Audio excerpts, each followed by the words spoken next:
Hello students, मैं प्रदीप कुमार शर्मा आपके समक्ष एक वीडियो लेकर आया हूँ। Philosophical and sociological perspective of education, शिक्षा की दार्शनिक और सामाजिक या समाजशास्त्रीय परिप्रेक्ष्य। यूनिट 4 का एक टॉपिक है philosophical and educational thoughts of Mahatma Gandhi. Mahatma Gandhi के दार्शनिक और शैक्षिक विचार, या हम ये कह सकते हैं महात्मा गांधी का दार्शनिक एवं शैक्षिक चिंतन। महात्मा गांधी के दार्शनिक और शैक्षिक चिंतन को जानने से पहले हम उनका जीवन परिचय जानेंगे। Life introduction of Mahatma Gandhi. Mahatma Gandhi का पूरा नाम मोहनदास करमचंद गांधी था, जो 2 अक्टूबर 1869 को एक हिंदू परिवार में पोरबंदर गुजरात में पैदा हुए। उनके पिता करमचंद गांधी पोरबंदर में दीवान थे और उनकी माताजी Putlibai was a women of great religious nature, मतलब एक धार्मिक प्रवृत्ति की महिला थी जो धर्म को बहुत मानती थी। महात्मा गांधी पर उनके परिवार के वातावरण का बहुत अधिक प्रभाव पड़ा और जो उनका दर्शन है वो गीता पर आधारित है। मतलब गीता को बहुत मानते थे गांधी, रोज नित्य पढ़ते भी थे उसे। गांधी जी ने अपनी कानून की शिक्षा के लिए बम्बई गए 1 साल के लिए और उसके बाद लंदन में गए। महात्मा गांधी की मृत्यु के बारे में आप जानते हैं कि 30 जनवरी 1948 को महात्मा गांधी का जो है देहावसान हो गया, महात्मा गांधी की मृत्यु हो गई। अब हम जानेंगे AIIMS of education. Mahatma Gandhi ने शिक्षा के कुछ उद्देश्य बताए हैं कि महात्मा गांधी के अनुसार शिक्षा को किन किन उद्देश्यों पर खरा उतरना चाहिए, किन किन उद्देश्यों को पूरा करना चाहिए। सबसे पहले बात करें हम फिजिकल डेवलपमेंट की। पहला जो उनका उद्देश्य है वह शारीरिक विकास। ये हम सभी जानते हैं कि कोई भी विकास की अगर बात करें, हम चाहे किसी प्रकार के विकास की बात करें, तो सबसे पहले महत्वपूर्ण जो विकास है वो शारीरिक विकास है। क्योंकि जब तक स्वस्थ शरीर नहीं है आप किसी भी उद्देश्य की प्राप्ति नहीं कर सकते। तो हर उद्देश्य की प्राप्ति के लिए सबसे महत्वपूर्ण है कि आपका जो शरीर है वो स्वस्थ होना चाहिए। उसके बाद हम बात करें मेंटल इंटेलेक्चुअल डेवलपमेंट, मानसिक एवं बौद्धिक विकास। गांधी जी का मानना है कि जिस प्रकार शारीरिक विकास आवश्यक है और शारीरिक विकास के लिए माँ के दूध की आवश्यकता होती है, उसी प्रकार जो मानसिक विकास है उस शिक्षा के द्वारा संभव है। शिक्षा का विकास, मानसिक विकास तभी संभव है जब शिक्षा की प्रॉपर व्यवस्था होगी। फिर हम बात करेंगे सोशल डेवलपमेंट के बारे में, सामाजिक विकास। सामाजिक विकास से महात्मा गांधी का तात्पर्य जो है वो समाज में प्रेम और सहयोग के साथ रहने से है। उनका मानना है कि मानव मात्र से प्रेम करना और उनकी सेवा करना सबसे बड़ा सबसे महत्वपूर्ण सामाजिक विकास है और उससे ही आत्म विकास संभव है। इसके बाद हम करेंगे कल्चरल डेवलपमेंट की बात, सांस्कृतिक विकास। गांधी के अनुसार संस्कृति का संबंध जो वो आत्मा से है और यह मनुष्य के व्यवहार को प्रकट करती है। तो संस्कृति जो है वो मनुष्य के व्यवहार को प्रकट करती है और मनुष्य के व्यवहार को नियंत्रित करने और उसकी आत्म उन्नति के लिए सांस्कृतिक विकास होना बहुत आवश्यक है। मॉरल एंड कैरेक्टर डेवलपमेंट, नैतिक और चारित्रिक विकास। गांधी जी चरित्र निर्माण पर बहुत बल देते थे। उनका मानना है कि एक उत्तम चरित्र के विकास के लिए कुछ गुणों का होना बहुत जरूरी है, जिनमें सत्य, अहिंसा, ब्रह्मचर्य, अस्तेय, अपरिग्रह और निर्भयता ये होना बहुत जरूरी है। और इसके लिए ये विद्यालयों को चरित्र निर्माण की उद्योगशाला मानते थे, मतलब वर्कशॉप मानते थे कि स्कूल जो है वो वर्कशॉप हैं चरित्र निर्माण के लिए, कैरेक्टर फॉर्मेशन के लिए। इसके बाद बात करेंगे वोकेशनल डेवलपमेंट की, व्यावसायिक विकास। गांधी जी का मानना है कि आर्थिक अभाव से मुक्ति पाने के लिए शिक्षा के व्यवसायीकरण या शिक्षा में व्यावसायिक उद्देश्य पर बल देना बहुत जरूरी है। ये प्रत्येक मनुष्य को आत्मनिर्भर बनाना चाहते थे और इसीलिए उन्होंने जो अपनी शिक्षा व्यवस्था है, जो वर्धा शिक्षा सम्मेलन में हस्त कौशल पर सबसे अधिक बल दिया है। नेक्स्ट है स्पिरिचुअल डेवलपमेंट, आध्यात्मिक विकास। गांधी जी का मानना है कि मनुष्य जीवन का जो अंतिम उद्देश्य है वो मुक्ति है, या आत्मानुभूति कह सकते हैं हम, या आत्मबोध कह सकते हैं। और इसके लिए गांधी जी मानते हैं कि नैतिक और धार्मिक शिक्षा सबसे बहुत ज़रूरी है। और इसके लिए वो गांधी जी गीता से बहुत प्रभावित थे, और वे ज्ञान, कर्म, भक्ति और योग इन सब पर समान बल देते थे। और अहिंसा और सत्याग्रह को ये इनका मूर्त रूप मानते थे। हम बात करेंगे fundamental principles of the educational philosophy of Mahatma Gandhi. Gandhi ji के शिक्षा दर्शन के आधारभूत सिद्धांत, मतलब महात्मा गांधी ने शिक्षा के कुछ आधारभूत सिद्धांत बताए हैं। जैसे सबसे पहले बात करेंगे लिटरेसी नॉट एजुकेशन। जो साक्षरता है वो शिक्षा नहीं है। देखिए, शिक्षा और साक्षरता में बहुत बड़ा अंतर है। शिक्षा बालक का सर्वांगीण विकास करती है, ऑलराउंड डेवलपमेंट करती है, जबकि साक्षरता तो केवल एक शिक्षा का पर्याय मात्र है। दूसरा हम बात करें development of all human qualities. ये सभी मानते हैं समस्त मानवीय गुणों का विकास करना। ये सभी मानते हैं कि जब बच्चे का जन्म होता है तो उसके अंदर बहुत सारी अंतर्निहित शक्तियाँ हैं, और उन अंतर्निहित शक्तियों का विकास होना बहुत ज़रूरी है। नेक्स्ट है हार्मनी डेवलपमेंट ऑफ पर्सनैलिटी, कि व्यक्तित्व का सामंजस्यपूर्ण विकास करना। व्यक्तित्व का पूर्ण विकास होना चाहिए, और व्यक्तित्व के विकास के लिए शरीर, हृदय, मस्तिष्क और आत्मा का सामंजस्य होना बहुत ज़रूरी है, उनका विकास होना बहुत ज़रूरी है। नेक्स्ट बात करेंगे हम self supporting education. Self supporting education मतलब उनका मानना है स्वावलंबी शिक्षा होना चाहिए। शिक्षा स्वावलंबी होनी चाहिए, जो उद्योग के माध्यम से या दस्तकारी के माध्यम से, किसी न किसी उद्योग के माध्यम से या हस्तकौशल के माध्यम से दी जाए, जिससे व्यक्ति को आत्मनिर्भर बनाया जा सके। नेक्स्ट बात करें relationship of education with real life. मतलब शिक्षा जो भी दी जा रही है उसका संबंध वास्तविक जीवन से होना चाहिए। शिक्षा का संबंध वास्तविक जीवन से, जो भी आप बच्चे को शिक्षा दे रहे हैं वो उसके वास्तविक जो आने वाले समय में, आने वाले भावी जीवन में जो भी उसे करना है उसकी पूर्ति इस शिक्षा के द्वारा संभव हो। नेक्स्ट है प्रोटेक्शन फॉर अनएम्प्लॉयमेंट, बेरोजगारी से सुरक्षा।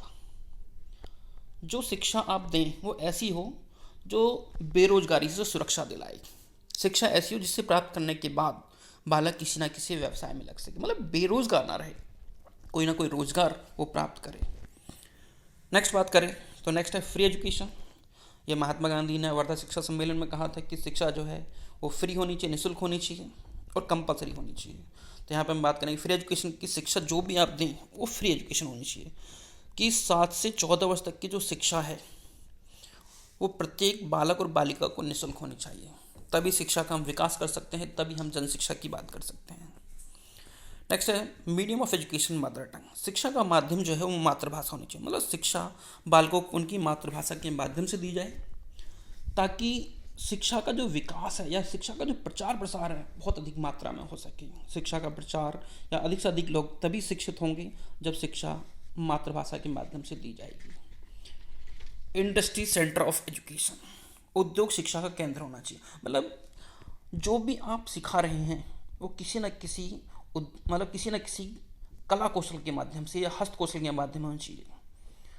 बालकों को शिक्षा किसी न किसी उत्पादक उद्योग के माध्यम से दी जानी चाहिए, और इनका जो संबंध है, जो शिक्षा दे रहे हैं उसका संबंध उद्योग से होना चाहिए।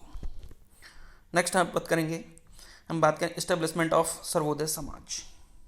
सर्वोदय समाज की स्थापना। सर्वोदय समाज मतलब सबका उदय हो। महात्मा गांधी का ये मानना है किसी भी आधार पर कोई भेदभाव ना हो, ना जाति के आधार पे, ना धर्म के आधार पे, ना क्षेत्र के आधार पे, ना वर्ण के आधार पे।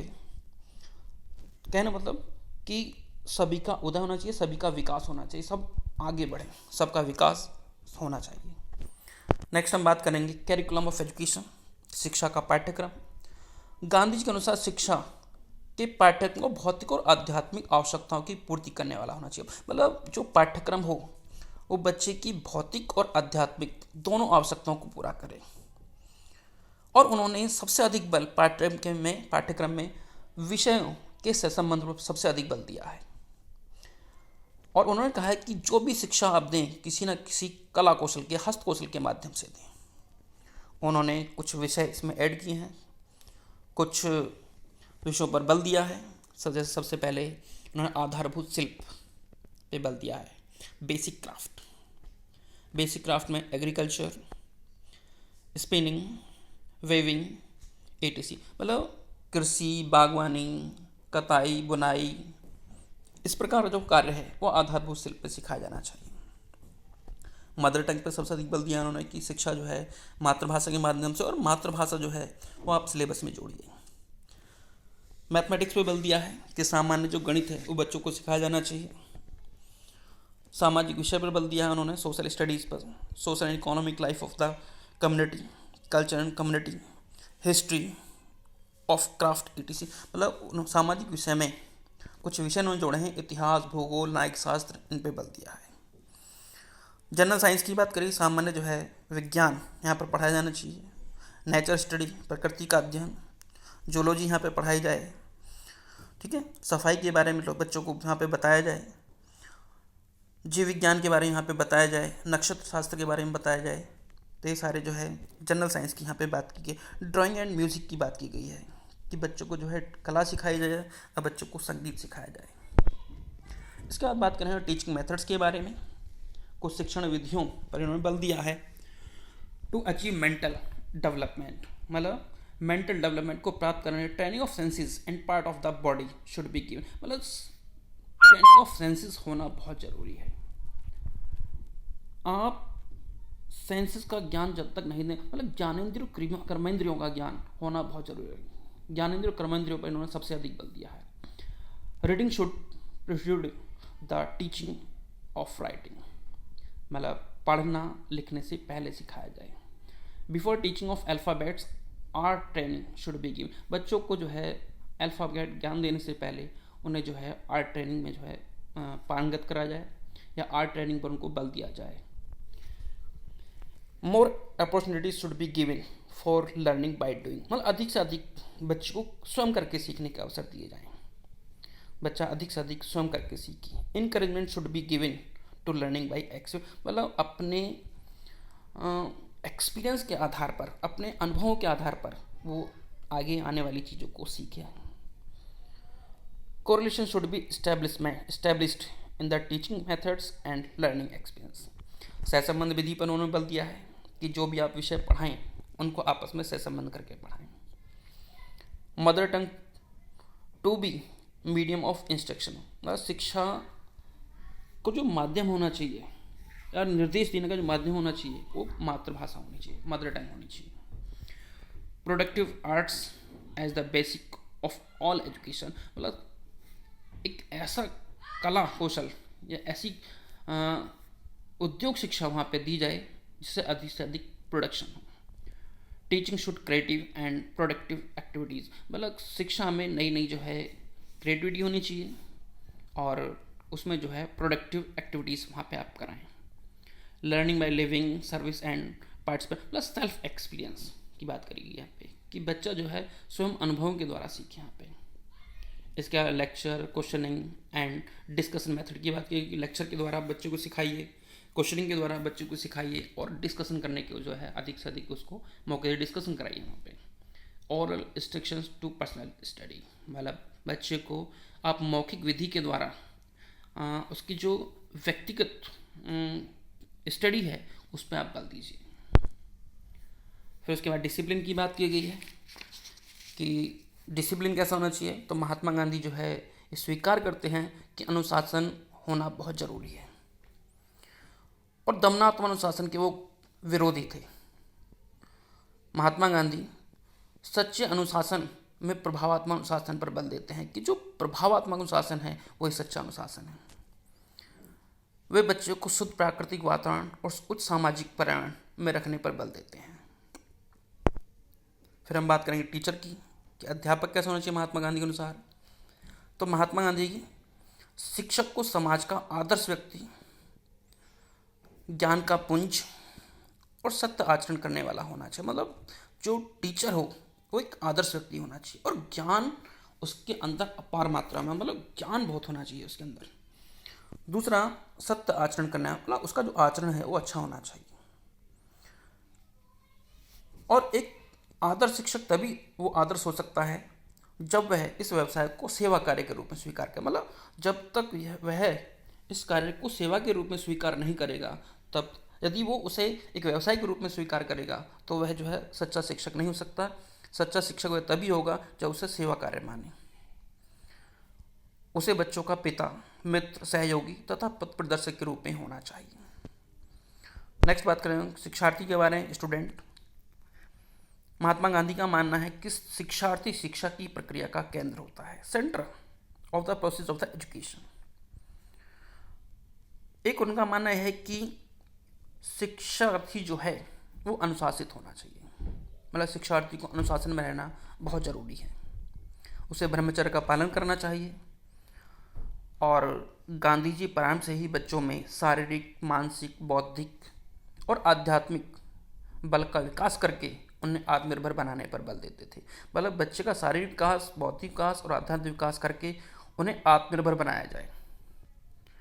और महात्मा गांधी का मानना है कि शिक्षार्थी जो लर्नर है वो संयमी होना चाहिए और संयमी के साथ साथ जिज्ञासु होना चाहिए। मतलब उसमें जिज्ञासा होनी चाहिए नई नई चीज़ों को सीखने की।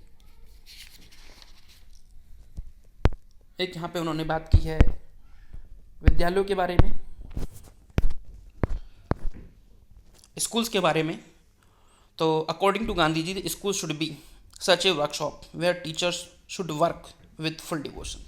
मतलब गांधी के अनुसार जो स्कूल हैं वो ऐसी कार्यशाला होनी चाहिए जहाँ शिक्षक सेवा भाव और पूर्ण निष्ठा से कार्य करें, जहाँ पर शिक्षक और विद्यार्थी दोनों संयुक्त रूप से प्रयास करें और उत्पादन कार्य हो।